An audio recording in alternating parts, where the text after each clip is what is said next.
Hello，大家好，今日我哋傾下收到消費券之後，大家想買啲乜嘢？因為自己一直用開 Vox 嘅電動工具，亦都覺得之前嗰把 WU182嘅電鑽唔係好夠力，因為佢只係得55個牛頓米嘅扭力，一遇到啲硬啲嘅金屬或者木頭就會比較吃力，所以就想升級工具設備，或者我講一講點解我想升級到呢一把WU377嘅震動電鑽，因為呢一把震動電鑽嘅扭力去到150個牛頓米，就算遇到啲較硬嘅材料都可以輕易應付。另外呢把 WU377嘅電鑽亦都加入咗防扭手嘅設計，對於工作安全更加有保障。或者分享一下以往我話 WU182唔夠力嘅體驗。試過幫客仔開個50mm 直徑嘅窿穿過電掣，佢就唔可以一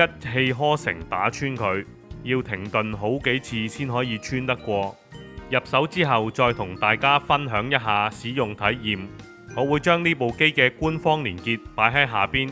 有興趣嘅朋友睇下呢部機啱唔啱自己。今日分享到此為止，多謝收睇，再見。